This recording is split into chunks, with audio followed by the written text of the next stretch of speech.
Tunjung, Mas Tunjung kan pernah bilang tangan bisa digunakan untuk acak makanan, ini cocok atau enggak untuk dimakan-makan, itu rasanya di tangan bagaimana?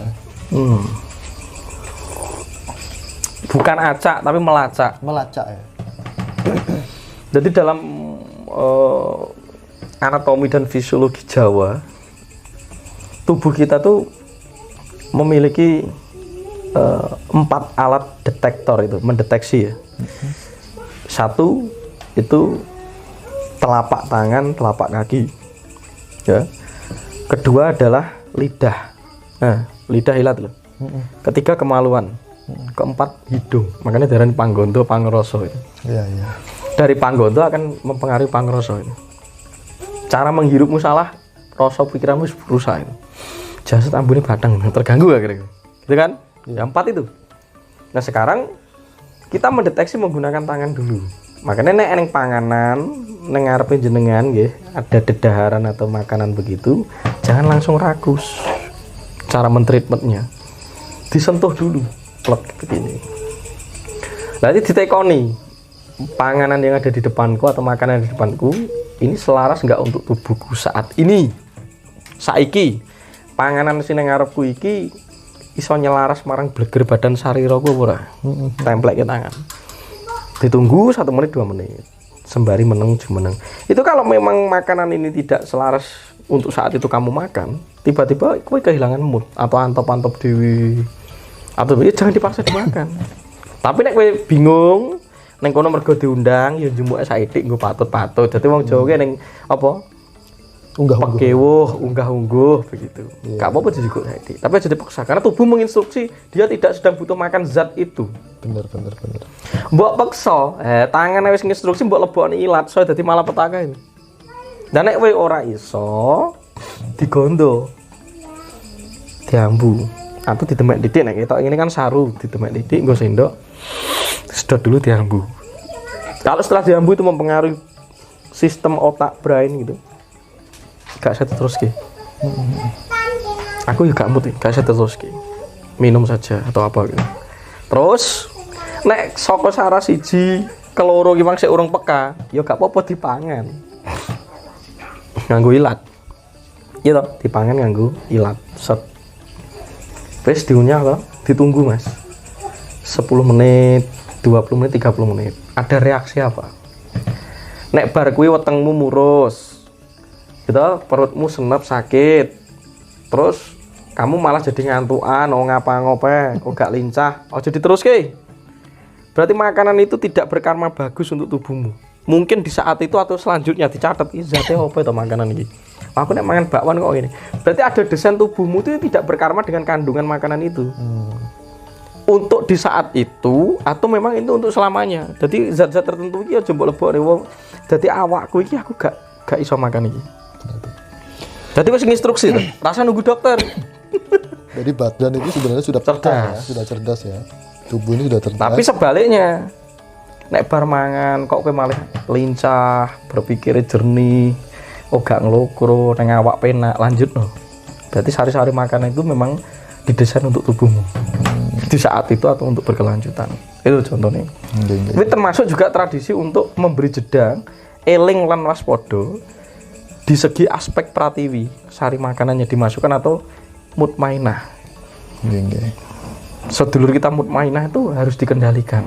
Karena sembarangan dimasukkan ke tubuh, sari-sarinya merusak struktur tubuh kita. Akhirnya kita tidak sustainable. Ketika akhirnya berhadapan dengan siklus alam. Karena tubuh itu kan menyesuaikan Mas. Makanya nek wong Eropa didesain kulitnya putih, ya mergo kono kan adem. Bener. Contohnya ya. Terus ning gone Afrika, ning gone kene mergo panasnya tinggi. Iklimnya, kulitnya yang ini ki, ning Indonesia sawo mateng. Itu didesain. Dan warna pigmen kulit darah itu dipengaruhi dari zat-zat makanan tertentu yang kamu ambil dari bumi. Lah saiki balik ning sistem kecerdasan kasunyatane alam itu loh, secara natural itu loh, dengan teknik seperti ini. Salah satu nih. Iya.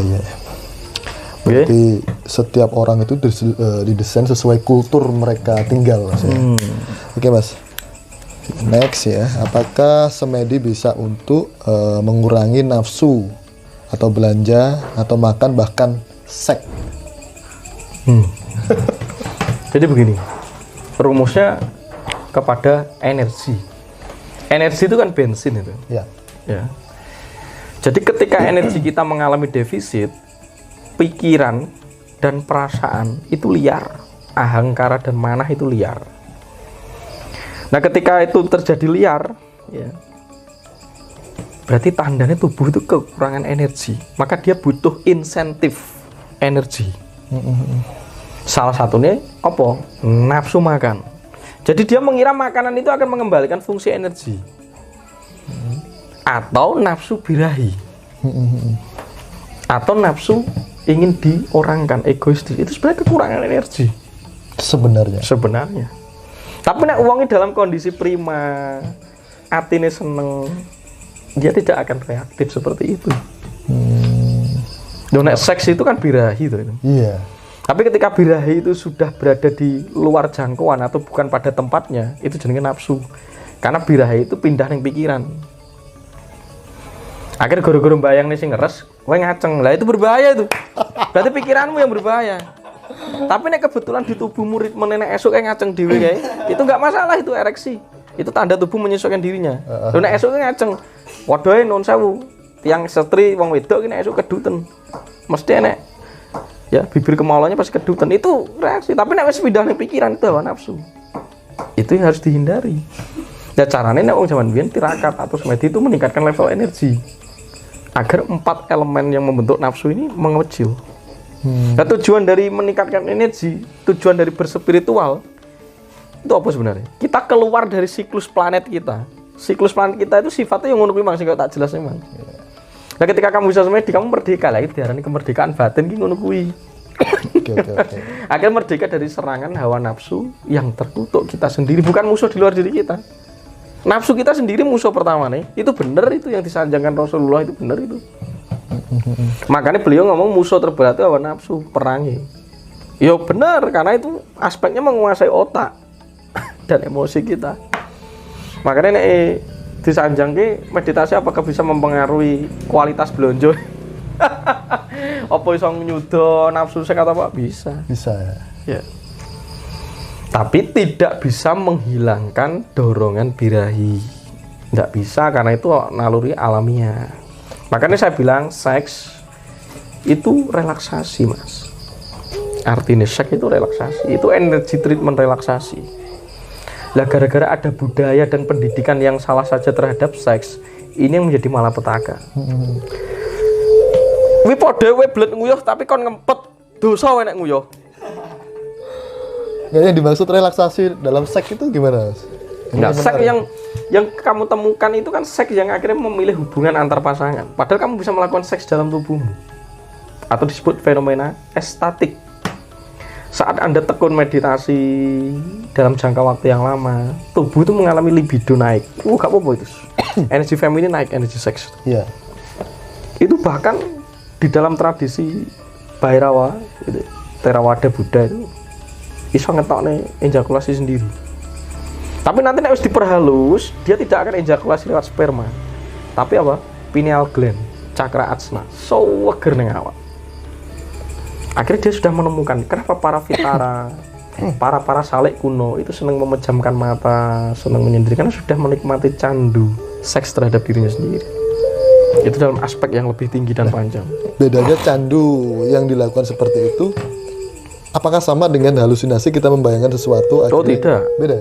Karena kan ketika seperti itu ada estatik keluar. Nek bayangke lah bisa ning pikiran. Tapi ketika kamu ikuti, tubuh ini melepaskan hormon.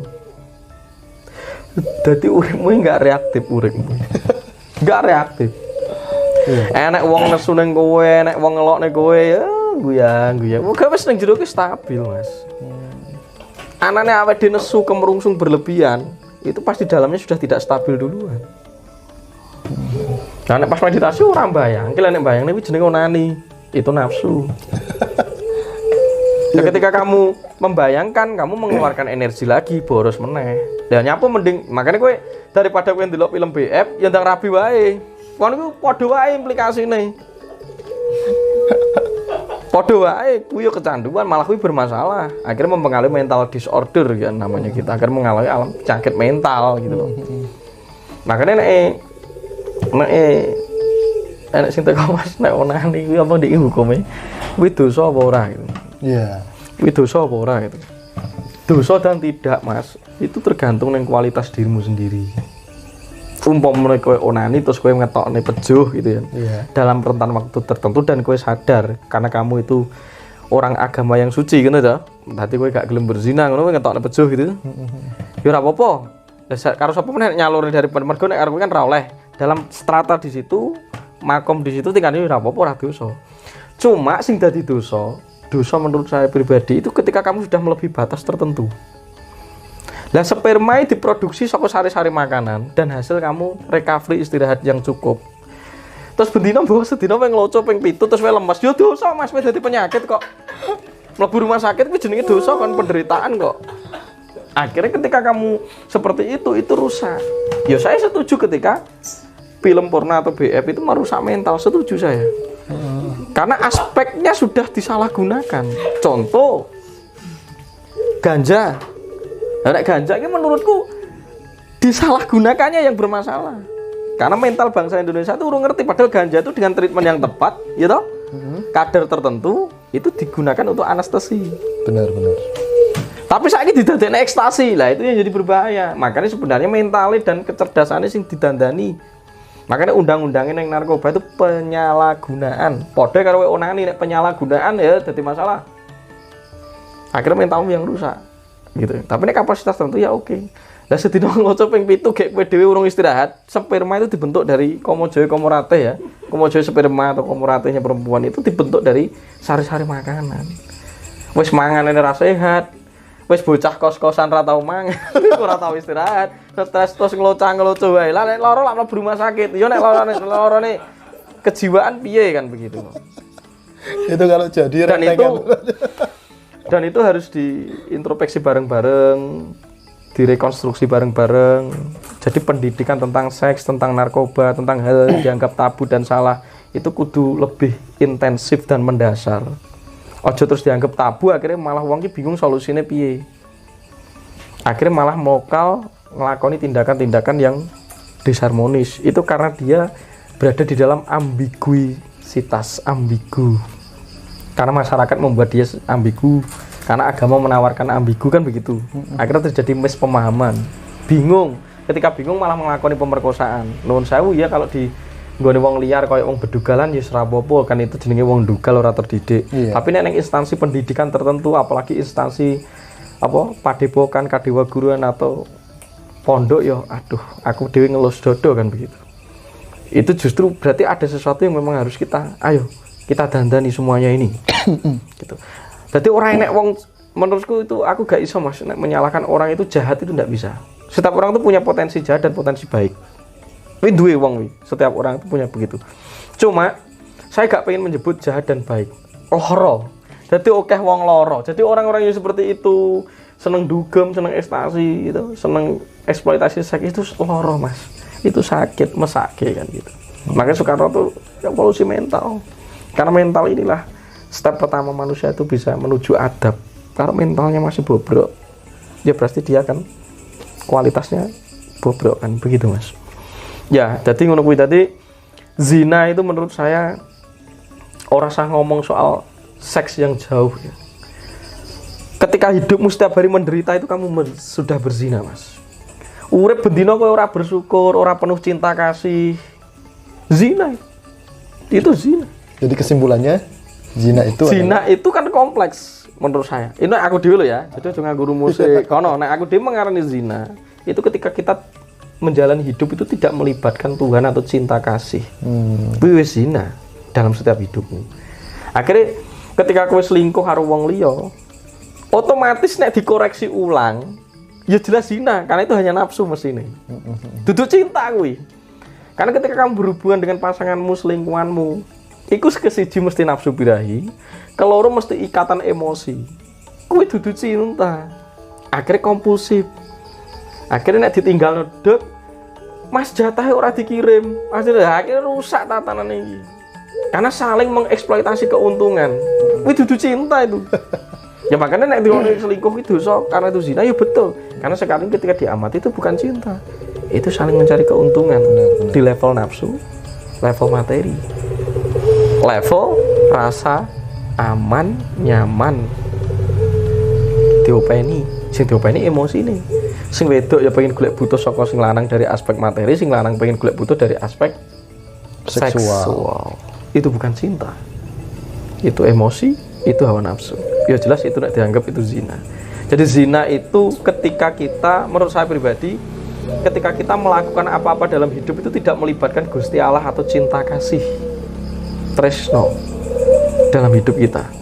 Karena energi cinta kasih itu membuat kita bisa legowo, mantep, syukur, minimal kan itu. Tapi nek hidupmu itu kekurangan ini, ya wis mendekati aspek zina itu. Oke, menarik sekali. Jadi malam ini banyak sekali kita belajar masalah seks, zina dan lain sebagainya. Oke Mas, kita beri